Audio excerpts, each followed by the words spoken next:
Jafar, Yzma, Chernobog, the anonymous executive that decided to push for the closure of Dinoland. The Disney company is responsible for some of the most iconic villains of all time, and has demonstrated some exceptionally good crafting of these characters. Even some of the more recent villains that have been regarded as weak have been given an opportunity to later showcase their layered motivations, and if there's one thing I love, it's a complicated character. But what if I told you that potentially one of the greatest Disney villains of all time has quietly been wreaking havoc under our noses for 2 decades? Day in, day out, wholly undeterred by the threat of a retheme. Dr. Seeker is a villain.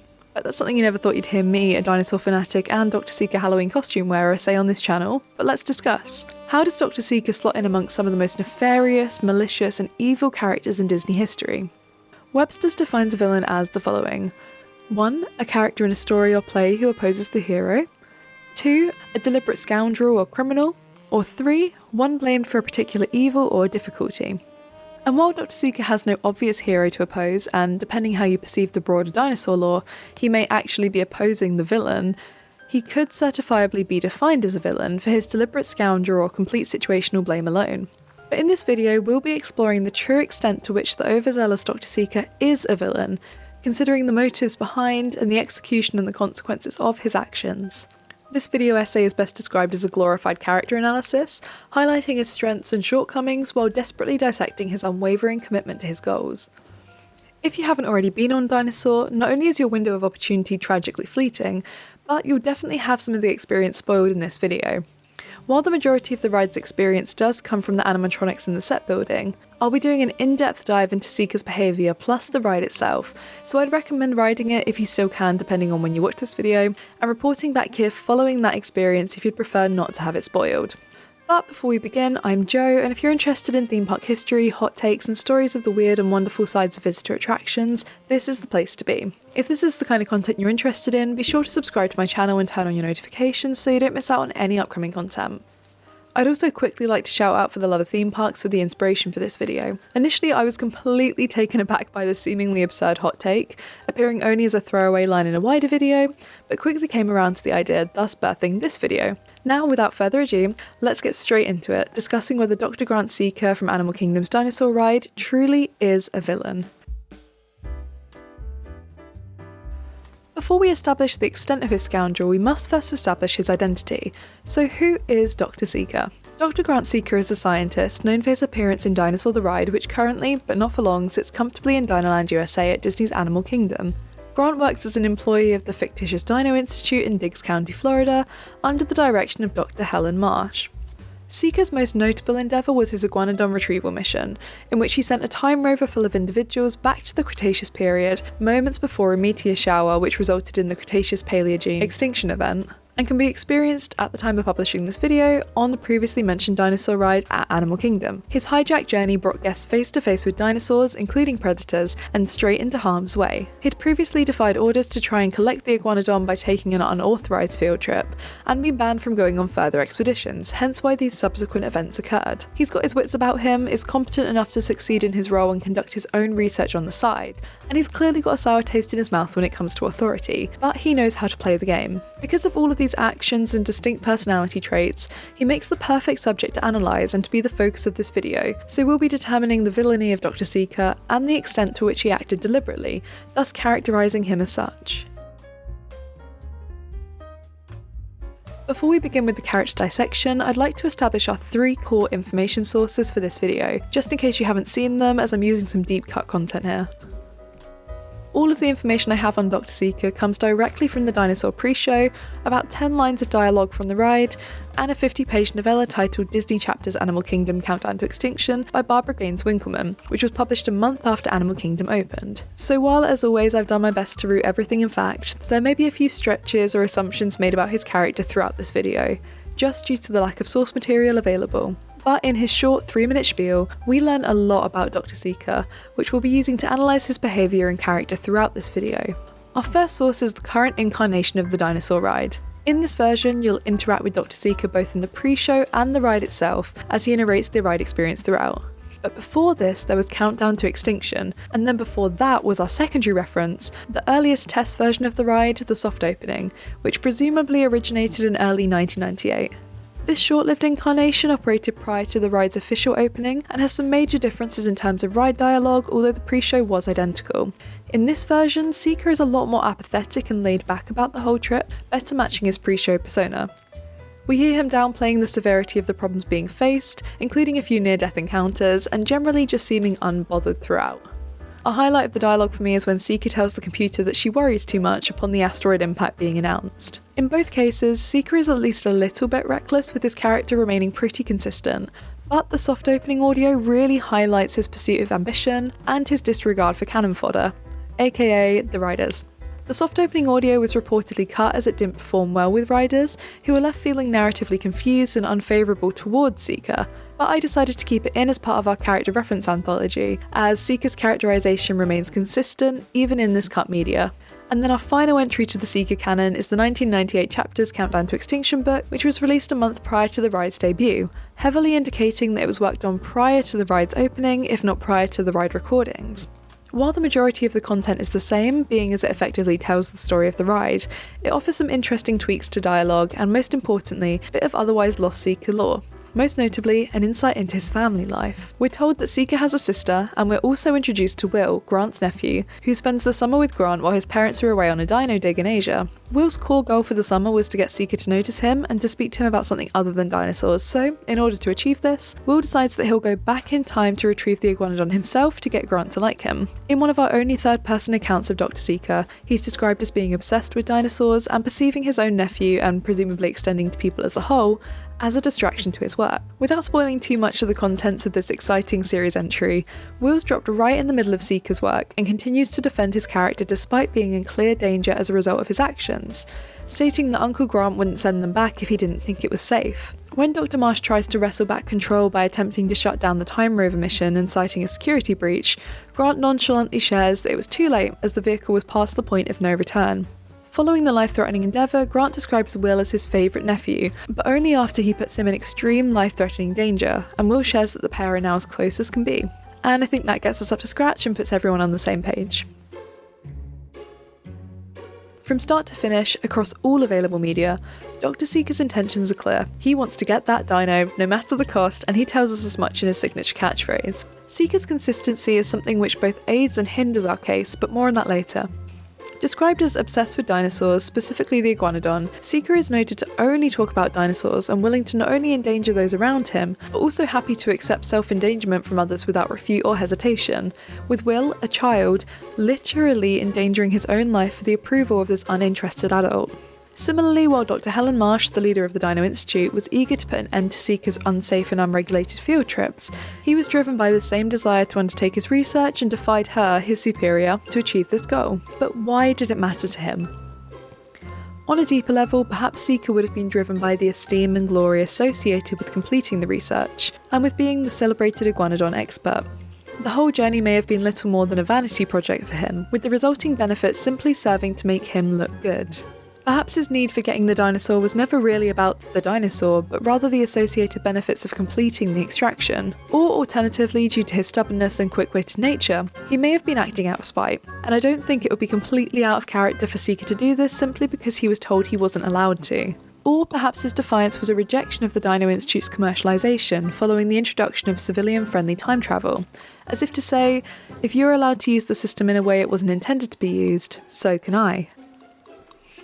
There's also evidence to support this idea, as despite being considered and calculated enough to plan an entire retrieval mission at the misfortune of some hijacked Time Rover passengers, Seeker didn't have a plan for what to do with the iguanodon after he got it back.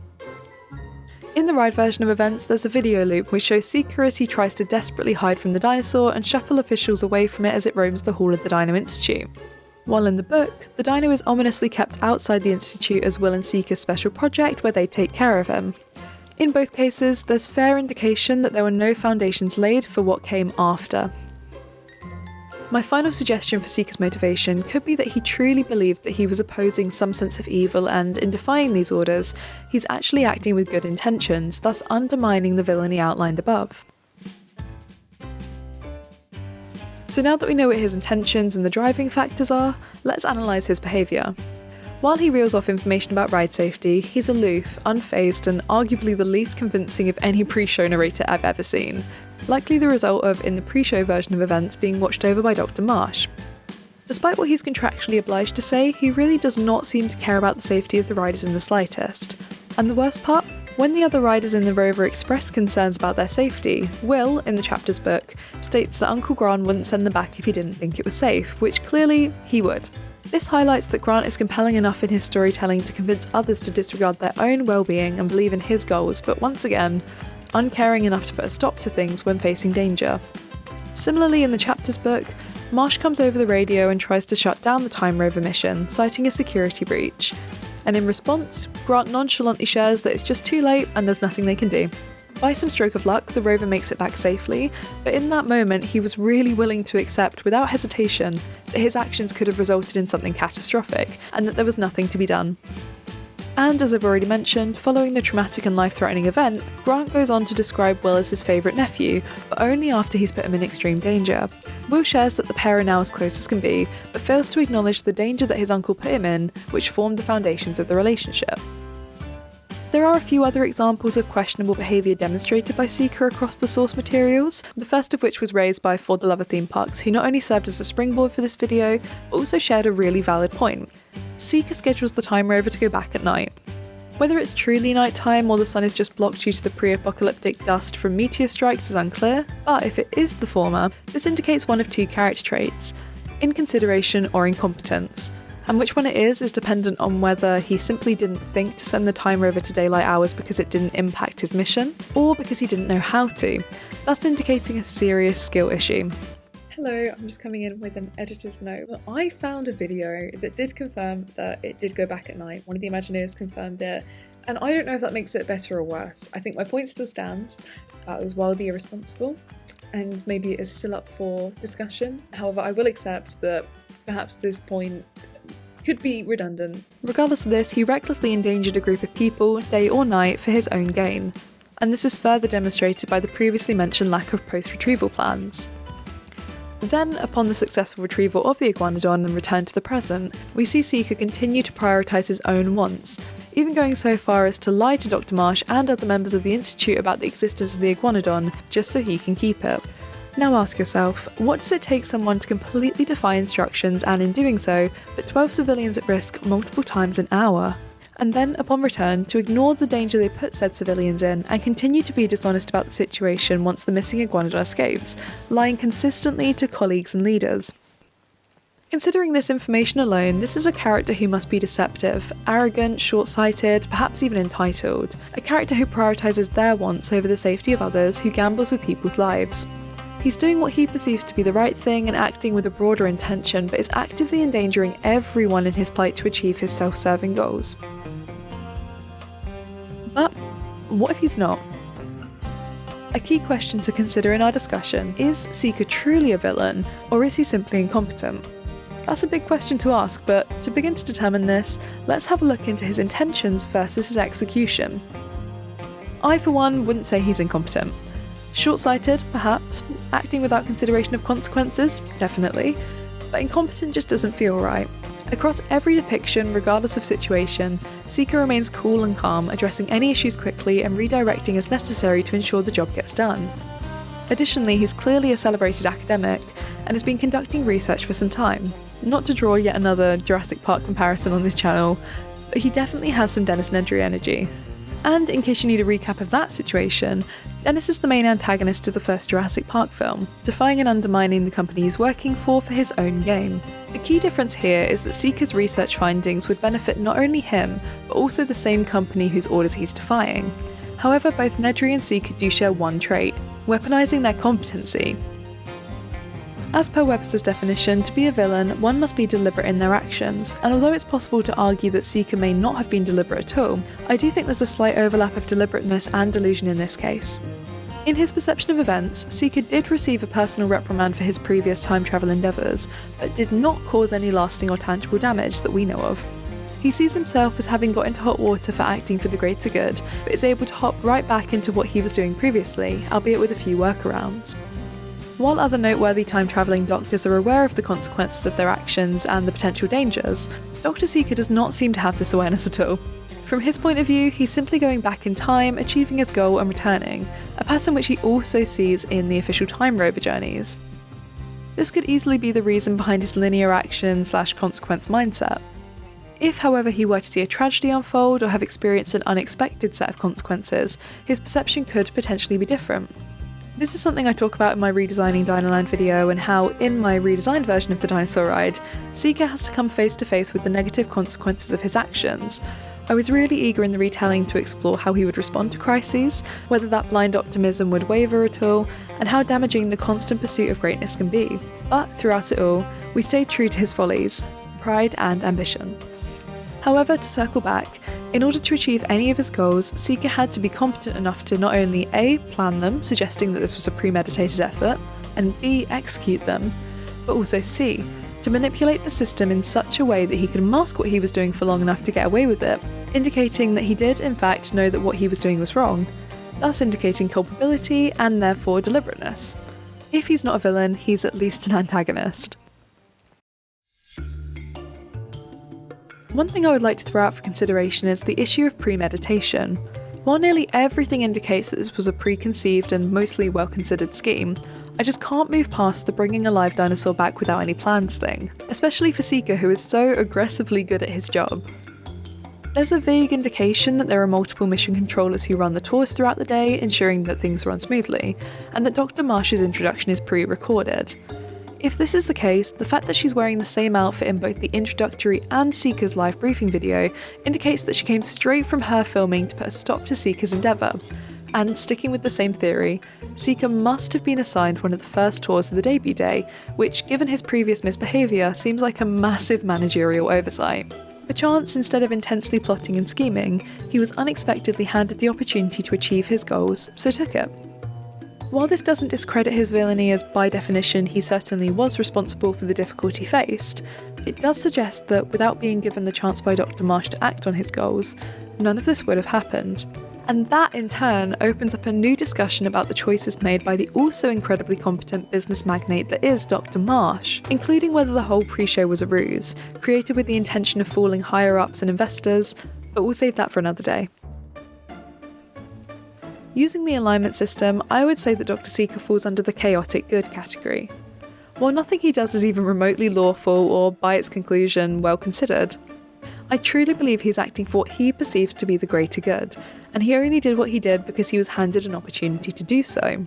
He's a bit of a rebel and follows his own moral compass, even if this results in breaking the rules laid out for him.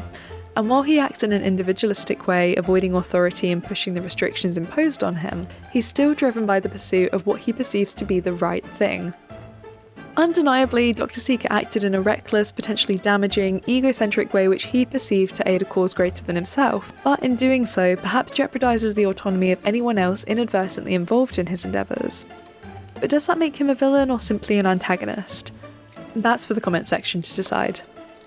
In a world where, with the exception of the odd hyper-themed ride, pre-shows are largely falling out of favour, it definitely will be disappointing to see Seeker leave despite his villainous tendencies. So be sure to check out my Redesigning Dinoland video to see how we unknowingly applied these traits to our future Dr. Seeker, and to learn a little bit more about some of the other fun ways that Dinoland could, in another life, be redeemed. So now I've sold you all my blue sky projects and garnered your opinion on Seeker's villainy. Please feel free to like this video if you enjoyed it, and subscribe and turn on your notifications so you don't miss out on any upcoming videos. Thank you for watching, and I'll see you soon.